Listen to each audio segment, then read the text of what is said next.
Oke, gua udah tahu. Lu ngirim email ke kata kamu putus karena lu punya masalah dengan cowok lu tadi karena cowok lu tengil dan songong banget kan. Dari tadi itu kan dia emang udah marah banget kan. Itu motornya diambil, Mo. Motornya diambil.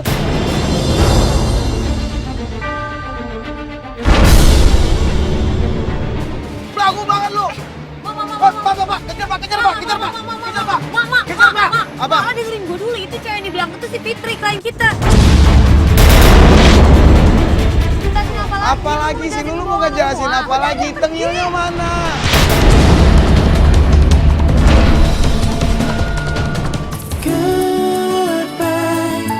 Goodbye, saatnya kita berpisah.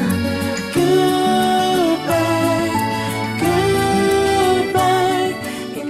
Hey yo, what's up, geng? Ketemu lagi dengan gua Komo Riki. Dan gue Diaries ya. Dikatakan putus. Dan hari ini kita lagi ada di Bandung. Dan kita akan ketemu sama klien kita yang namanya Fitri. Nah, bener banget. Jadi kita sudah terima email dari si Fitri dan kita sekarang akan mentindaklanjuti email yang dikirim sama Fitri. Ya, kalau gitu langsung aja kita samperin Fitri aja. Oke, kalau gitu let's go. Geronimo. Akhirnya kita langsung aja menuju ke kafe tempat kita janjian sama Fitri, calon klien kita. Katanya si Fitri ini juga lagi dalam perjalanan ke tempat kita nanti akan ketemu sama dia. Dan nanti kita akan tanya juga sama dia.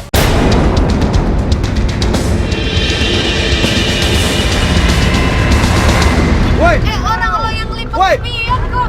Lu yang nabrak juga! Udah jelas dia yang salah, tapi dia yang marah. Dan ini bikin emosi orang di dalam mobil itu jadi terpancing, gengs. Tapi pas Koma lagi marah sama orang yang lipet spion seenaknya itu, tiba-tiba gue lihat sosok cewek yang diboncengin di belakang.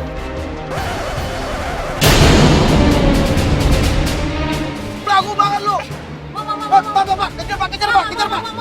Mama, Apa? dengerin gue dulu, itu cewek yang di belakang itu si Fitri, klien kita. Nah, coba kejar, Nah. Lu yakin kan kalau itu si Fitri kan? Ngapain kita ikutin aja, nggak masalahnya. Ini kan pertanyaan gue, itu dia kan mau ketemu sama kita. Kalau emang itu cowoknya, kenapa dia sama cowoknya? Di tengah jalan, gengs, waktu kita masih mau menuju ke kafe untuk ketemuan dengan si Fitri, di depan mobil kita masih ada si cowok tengil ini. Dan pas kita jalan lagi ngikutin calon klien kita itu, di tengah jalan itu tiba-tiba... Ikutin aja dulu, Nok. Masih kelihatan nggak motornya, Nok? Mama.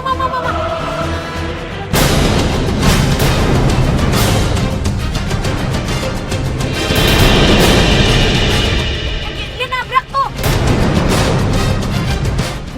Lu nabrak lu! Wah, itu sih gokil banget. Di situ si tukang jualan cuankinya juga.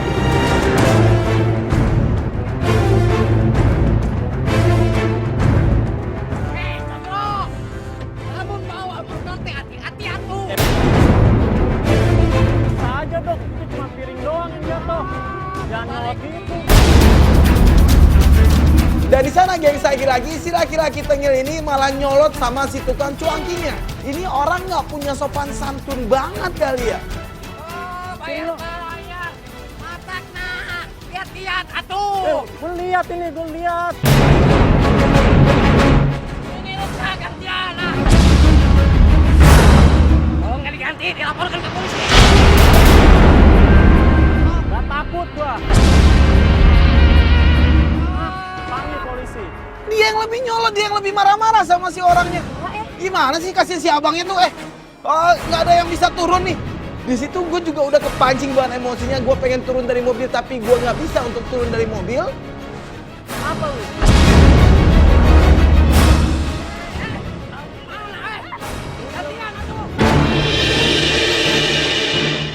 Dia nggak mau ganti. Ya kagak mau. Setelah kita ngeliat perdebatan di sana dan dia meninggalkan si tukang cuankinya begitu aja. Dan warga di situ juga ngelihat tukang cuankinya juga dicuekin gitu aja, nggak dikasih ganti rugi dan mereka marah lah. Nah, sekarang cuma mau berantem lagi sama orang. Awas lu. Pak, ikutin lagi Pak, ikutin motor Pak, ikutin Pak.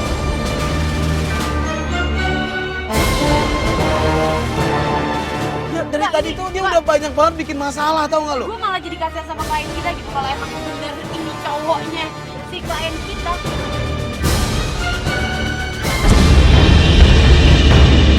Nah, tuh dia berhenti tuh. Ini kafenya kan? Ini kafenya kan? Iya, ini Dia juga kafe. berhenti tuh. Dia juga berhenti. Pak. Sampai mau bener-bener Pak, kita berhenti, jangan terlalu dekat Pak. Ternyata motor itu adalah motor yang ngeboncengin Fitri, klien kita. Karena memang dia berhenti di tempat kafe di mana gua, Komo, dan tim Katakan Putus janjian sama klien kita yang namanya Fitri. Tapi masalahnya kalau ini Tuh, cowoknya, Cek. Mo, kalau ini cowoknya kita nggak bisa turun juga gitu. Enggak, tunggu dulu. Itu kan cuma nganterin doang tuh. Mana? Tuh.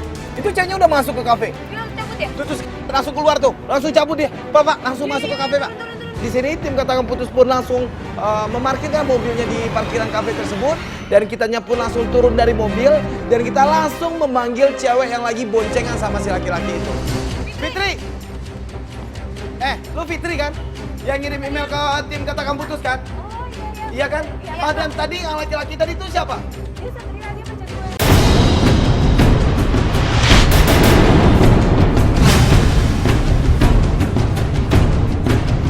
Oke, gua udah tahu. Lu ngirim email ke Katakan Putus karena lu punya masalah dengan cowok lu tadi karena cowok lu tengil dan songong banget kan? Iya, gua udah ngeliat. Ya enggak, tadi kebetulan tuh mobil yang spion yang lo lipet itu, yang dilipat sama cowok itu tuh mobil kita. Oh, mobil kalian? Iya, emang mobil kita lu lihat aja tuh baretnya masih ada. Enggak. Dan lu juga tadi si cowok lu ini juga nabrak orang. Oke, kita duduk dulu deh. Kita duduk dulu deh. Akhirnya kita pun langsung mencari tempat duduk di kafe tersebut. Dan kita langsung interogasi dia. Enggak, Jadi- gini, lo kan ngirim email ke tim Katakan Putus, emang lo cerita juga kalau misalnya cowok lo tuh nyebelin kelakuannya. Maksud lo nyebelin tuh kelakuannya kayak gini. Benar deh. Nggak, gila, dia itu udah nabrak orang, terus nggak minta maaf sama orang, Malah malah marah-marah nyolot tadi. sama orang, dan emang bikin keributan di mana-mana. Kalau kayak gini, mendingan kita langsung bikin momen putus aja deh. Buat cowok lu. Nggak bisa, mau kita juga nggak Bentar bisa. dulu, main bentar langsung bikin momen dulu. putus. Satria itu cuma sebentar keluarnya. Nggak, maksudnya gimana? Dia itu cuma sebentar, nanti dia juga bakalan balik lagi ke sini.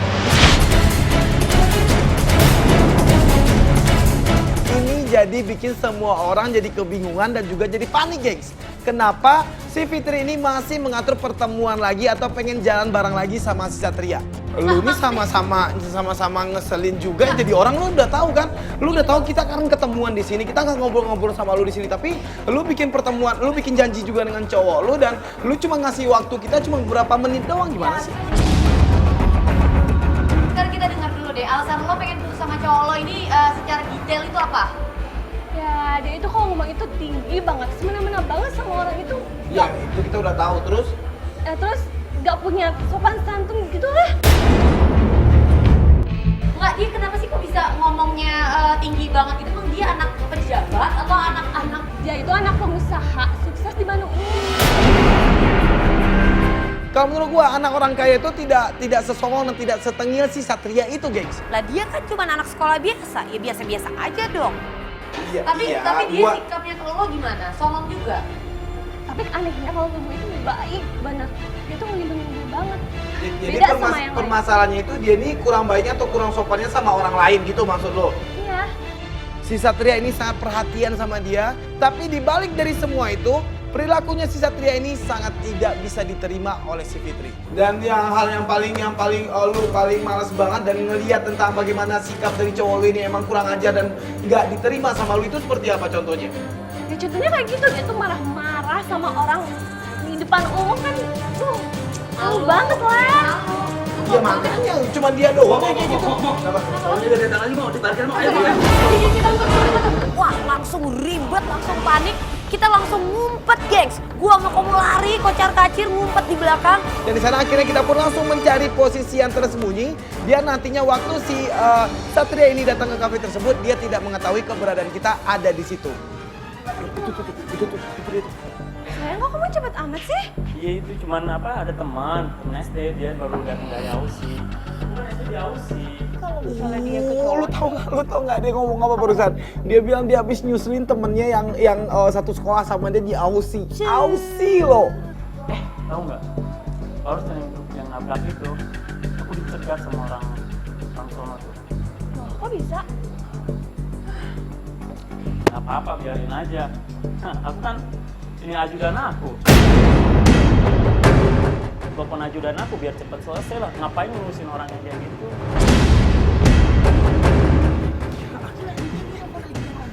Wow, bisa punya ajudan dan bisa ngehabisin orang. Berarti omnya ini adalah orang yang hebat banget dong.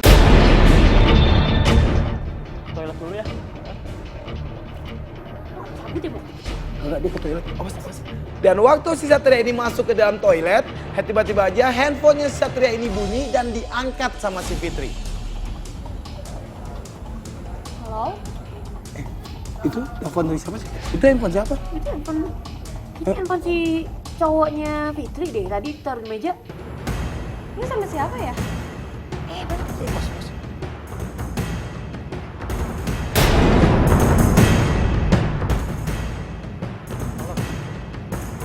Dari pengintaian gua di kafe itu, gengs, gua ngelihat kalau sepertinya si Satria ini tidak nyaman dan juga tidak suka dengan orang yang menelpon dia. Dan dia pun langsung buru-buru untuk mematikan teleponnya dia. Berarti ini ada sesuatu dong. Apaan sih suka angkat telepon orang sih? Iya maaf. Tuh. Emang dia siapa sih? Kok tadi aku angkat teleponnya malah marah-marah gue jelas. Biasa ini orang yang cari masalah sama keluarga aku. Terus dia juga bilang ada urusan-urusan kayak gitu. Urusan apa sih? Ya biasa lah kan, orang pengen ngejatuhin keluarga aku ya. Oh, ada yang gangguin keluarganya. Oke. Nah, kita langsung buru-buru ngikutin si Fitri sama si Satria lagi. Kita pun dari tim Katakan Putus juga bersiap-siap yang mana nantinya kita akan mengikuti si Satria sama si Fitri.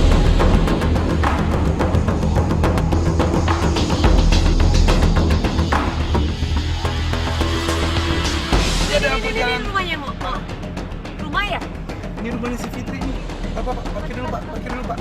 Waktu Satria ini nganterin si Fitri pulang, dan di depan rumahnya si Fitri itu sepertinya mereka lagi ada pembicaraan serius di situ. Makanya gue minta tolong sama si Parlos untuk meminjamkan gue alat penyadap suara.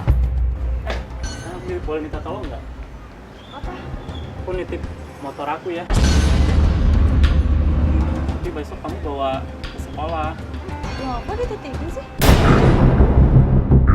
Mau nitipin motor di rumahnya si Fitri, ngapain pakai nitipin motor segala sih? Itu mau dibilang Ntar malam kan ada acara keluarga di Lembang. Kan nggak mungkin aku harus naik motor ke Lembang. Jadi ntar papa aku kesini mau jemput di depan. Oh ya udah deh, nggak apa-apa. Ya? Ya. Ya, oke sayang. Ya, hati-hati ya. Ya, kasih ya. Ya. cabut di Waktu si Satria ini udah pergi ninggal di rumahnya si Fitri, kita pun, gua, Tia, dan tim Katakan Putus pun langsung turun dari mobil dan langsung menghampiri si Fitri di situ. Nah, ini kan dia nitipin motor sama lo. Emang dia sering nitipin motor di rumah ini? Enggak, itu baru pertama kali. baru pertama kali.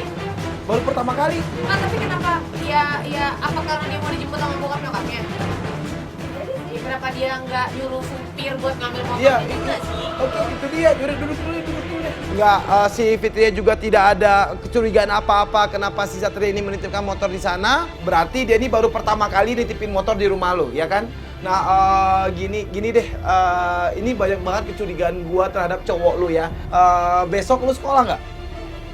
Ya udah, Lu kalau sekolah? gitu kita bedah aja kasusnya gitu. Kita Iya. ketemuan Di sekolah lu aja, lu kirim alamat sekolah lu ke kita. Nanti besok pagi kita akan mulai pengintaian kita terhadap si Satria ini dari sekolah lu. sama dia tapi. Iya. Dan akhirnya Fitri juga setuju dan pengintaian kita di hari itu selesai.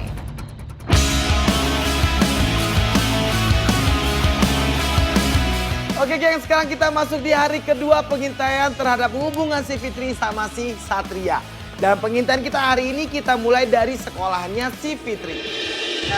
kita memang udah ngasih tahu juga ke Fitri kalau kita bakal nunggu depan sekolah ya. Iya, makanya ini kita tunggu aja dulu mereka pulang dari sekolah, baru habis itu kita akan melakukan pengintaian lagi. Tapi dia udah pada bubaran sih, Mo. Dan nggak lama kemudian setelah kita nunggu, emang pas banget jam bubaran sekolah.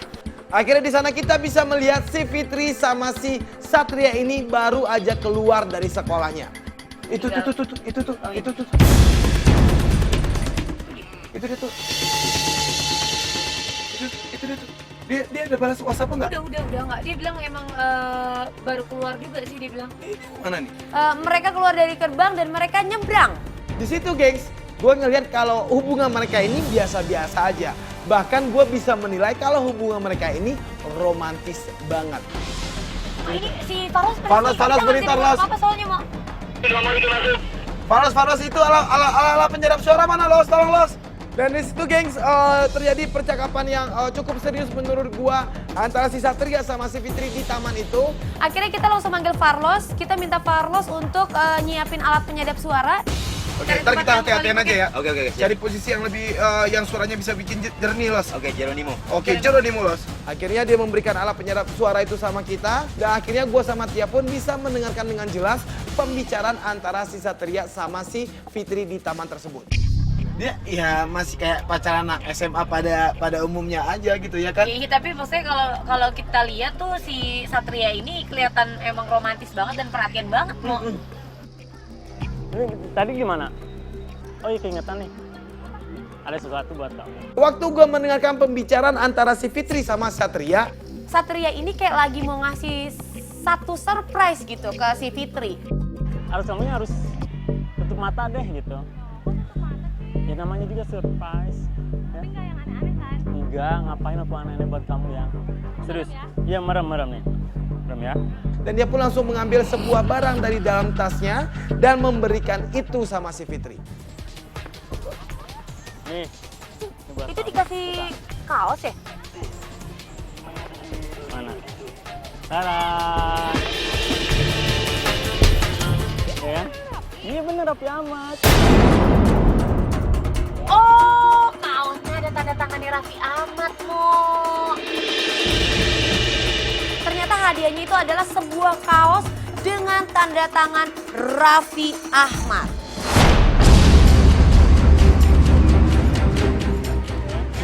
Si ceweknya ternyata ngefans banget sama si Raffi. Ya kan kemarin bapak aku yang acara di Lembang itu kebetulan datang Raffi Ahmad. Dia kan sepupu aku. Jeng jeng, si Satria saudara nama Raffi Ahmad. Gua langsung plongo waktu ngeliat si Satria ini bilang kalau dia adalah keluarga dekat dari Raffi Ahmad. Saudaraan dari Hongkong, mana ada saudara si Raffi kayak gitu? Ngaku-ngaku lu! Tapi belum tentu juga mau maksudnya. Ya elah, Dia bilang nyokapnya dia itu adik kakak sama tante Ami. Di situ Koma sempat bingung gitu. Koma bilang berarti adik kakak sama nyokapnya Raffi kan? Iya kagak tahu juga sih, tapi kalau yang gua tahu ya pengetahuan gua nggak ada saudara si Raffi kayak dia gitu loh, apalagi yang tengilnya kayak dia, yang songongnya kayak dia. Si Fitrian juga sangat senang banget karena udah menerima sebuah baju yang ada tanda tangan Raffi Ahmadnya.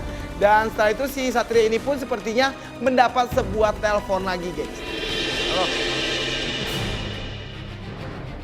Kenapa jadi takut dong? Terima telepon dari siapa sih? Oh, mukanya langsung pucet gitu. Nggak, itu cewek lain atau bukan? Kalau menurut Oh, coba di mana? Di sekolahan. Ya nanti lah, ini gue masih sama cewek gue ini. Nggak, dia dia jauh. nelfonnya nggak mesra-mesraan juga sih, dia cuma bilang udah nih gue lagi sama cewek gue lagi sama cewek gue. Ya nanti gue kesana. Iya aja. Dan dari sana kita bisa mendengarkan kalau si Satria ini sepertinya sangat ketakutan banget dengan orang yang lagi menelpon dia. Enggak, biasa. Iya, orang yang inilah, yang sirik-sirik gitu. Nggak tahu, biasa lah orang nggak jelas yang sering ngeganggu itu. Di situ waktu dia ngejelasin semua sama si Fitri, Tapi tiba-tiba ada dua orang yang muncul yang kita nggak tahu siapa dia. Tiba-tiba dia langsung ngedeketin si Satria dan dia bilang, Kita belum selesai ya.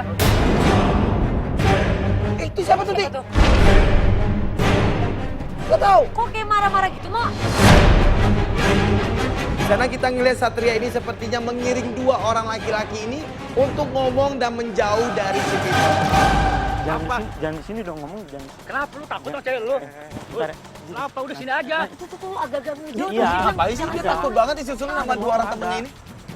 Ya, nanti dulu kan ini gue lagi sama cewek gue gitu. Lu janjinya sama gua ya 2 minggu buat nganter adek lu. Tapi apa nyatanya? Hampir sebulan ini belum ada motor. Dia minta motor.